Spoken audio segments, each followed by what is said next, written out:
ಏನಪ್ಪ ಇವಳು ನಿಂಬೆಹಣ್ಣು ಇಟ್ಕೊಂಡು ಪೊಟ್ಟಣ ಕಟ್ತಾ ಇದ್ದಾಳೆ ಅಂತ ಅಂದ್ಕೊಂಡ್ರೆ ಎಂತ ಇಲ್ಲ ರೀ. ನಾನಿವತ್ತು ಒಂದು ಉಪಯೋಗ ಆಗುವಂಥ ಒಂದು ಟಿಪ್ಸನ್ನು ನಿಮಗೆ ತಿಳಿಸೋಣ ಅಂತ ಬಂದಿದ್ದೀನಿ. ಅದೇನು ಅಂತ ಈಗ ಹೇಳ್ತೀನಿ, ಬನ್ನಿ.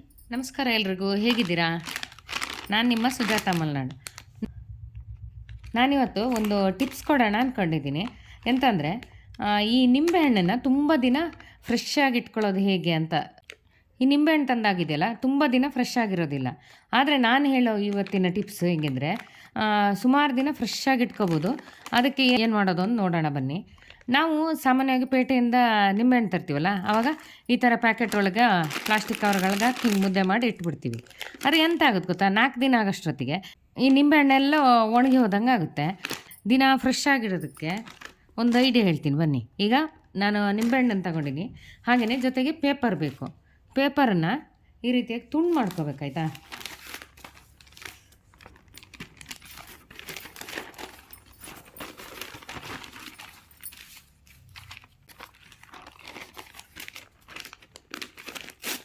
ತುಂಬ ತೆಳು ಇರೋದು ಬೇಡ ಪೇಪರ್, ನೋಡಿ ಇಲ್ಲಿ ಈ ರೀತಿಯಾಗಿ ಎರಡೆರಡು ಪೇಪರ್ ಇರಲಿ ಜೊತೆಗೆ.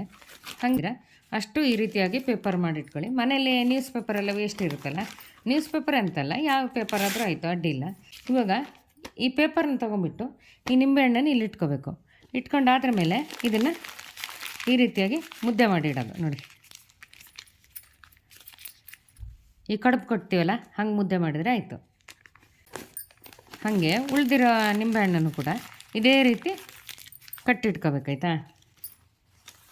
ಪೇಪರಾಗಿ ಕಟ್ಟಿಟ್ರೆ ಇದು ಸುಮಾರು ದಿನದವರೆಗೆ ಎಂತ ಹಾಳಾಗೋದಿಲ್ಲ. ಹಿಂಗೆ ಮಾಡಿಬಿಟ್ಟು ಫ್ರಿಜ್ಜಲ್ಲಿ ಇದೇ ರೀತಿ ಇಟ್ಟರೆ ಆಯಿತು. ನೋಡಿ, ಐಡಿಯಾ ಚೆನ್ನಾಗಿದೆಯಲ್ಲ. ಪ್ಲಾಸ್ಟಿಕ್ಕಲ್ಲಿ ಇಟ್ಟು ಹಾಳು ಮಾಡೋದಕ್ಕಿಂತ ಈ ರೀತಿಯಾಗಿ ಕಟ್ಬಿಟ್ಟು ಫ್ರಿಜ್ಜಲ್ಲಿ ಇಟ್ಕೊಂಬಿಟ್ರೆ ಸುಮಾರು ದಿನದವರೆಗೆ ಹಾಳಾಗೋದಿಲ್ಲ.